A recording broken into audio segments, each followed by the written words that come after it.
Hello everybody, welcome back to another video. Today we'll be talking about my top 10 favorite roller coasters at Carowinds in Charlotte, North Carolina. So without any further ado, let's just get right into the list. Number 14, we have Wilderness Run. This is an E&F Miller kiddie roller coaster, and not much to say about this one. It's just a kiddie coaster that does a couple hills and turns. At number 13, we have Woodstock Express. This is a step up from Wilderness Run. It's a little bit of a bigger family wooden roller coaster. I've ridden a clone of this at Kings Island, and I thought it was pretty fun. At the time, I was 9 when I rode that. Let's get into number 12, that is Kitty Hawk. I found this roller coaster to be very head-banging, non-enjoyable, rough. The scenery was pretty nice surrounding the ride, but then again, the rest of the ride was just not a pleasant experience. Number 11, we have Ricochet, the park's Wild Mouse. I've ridden a clone of this at Busch Gardens, Tampa, called Sand Serpent, and I did not enjoy that Wild Mouse whatsoever.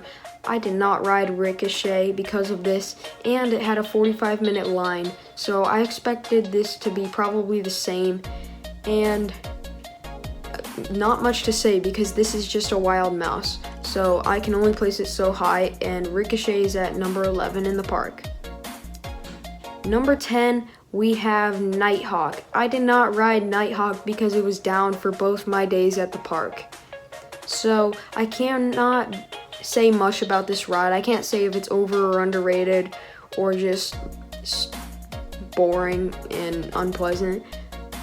So I'm just gonna go ahead and skip talking about this one. So let's move on to the next one. At number 9, we have Vortex, the park's B&M stand-up roller coaster.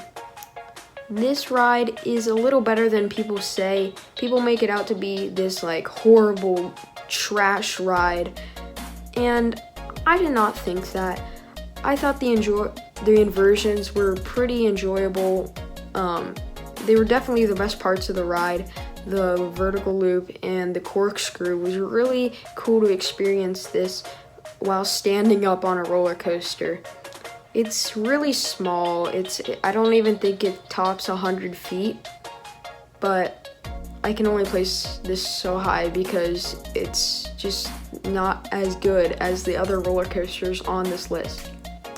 Number 8, we have Carolina Cyclone, the park's aero looping coaster. This ride is just not good overall as a whole.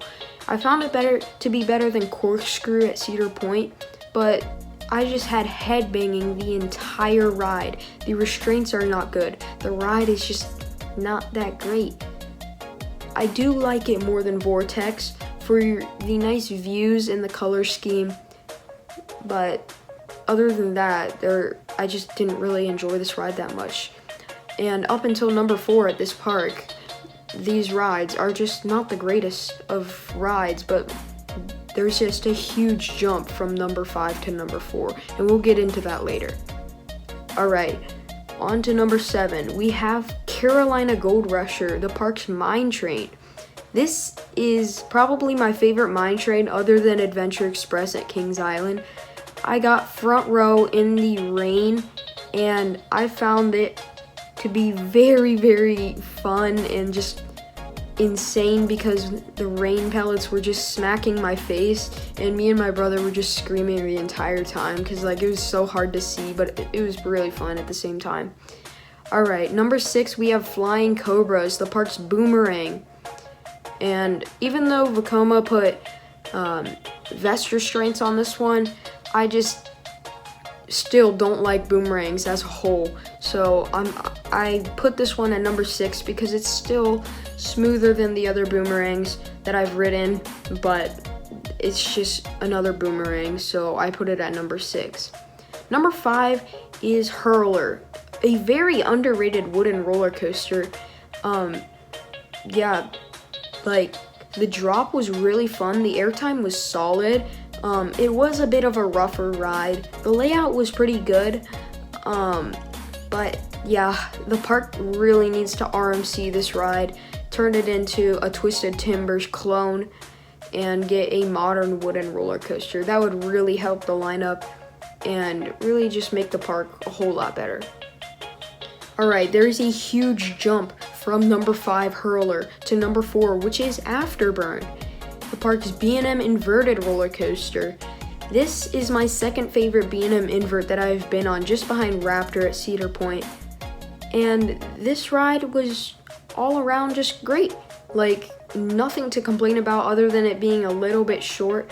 It was pure intensity, and I loved that, going through the trenches and inversions.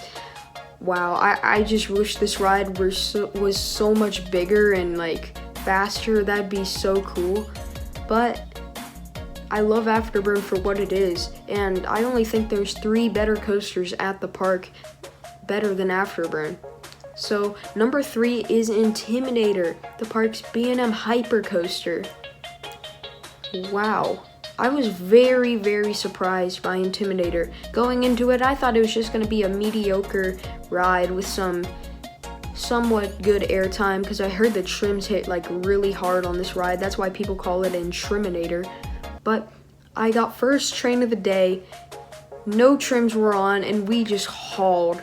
I know it's weird to say that because it was a morning ride, but man, we did just haul through the layout.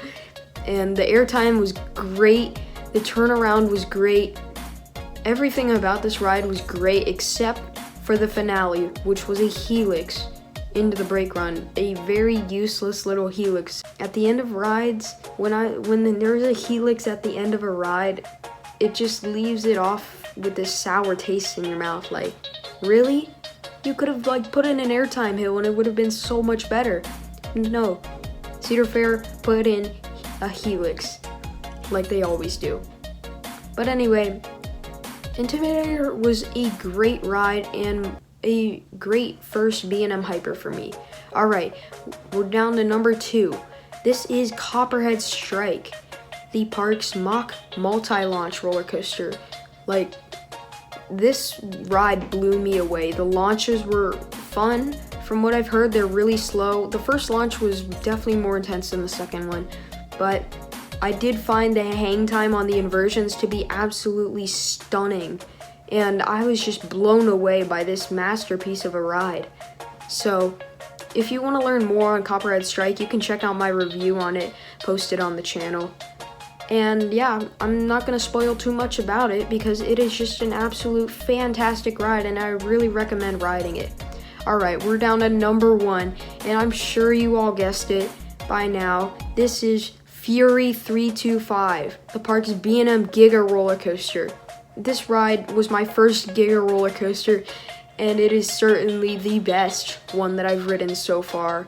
Like, the first drop was just never ending and absolutely amazing views from the top of it of Charlotte and the rest of the park. And the bank turns on this ride were so fast and fun that it's an amazing ride, and it truly is a masterpiece from start to finish.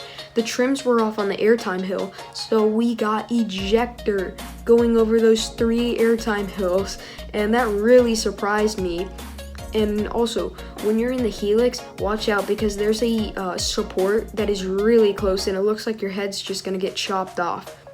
So anyway, I hope you all enjoyed my top 10 favorite roller coasters at Carowinds. I kind of ranked all the rides, but I hope you all enjoyed my top 10 favorite roller coasters here.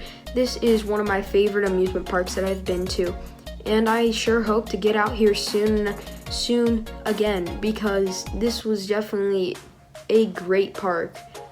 And I really recommend going here to experience the one, the only Fury 325. So if you guys enjoyed this video, make sure to click the like button and subscribe for more content here on the channel. I'll see you next time.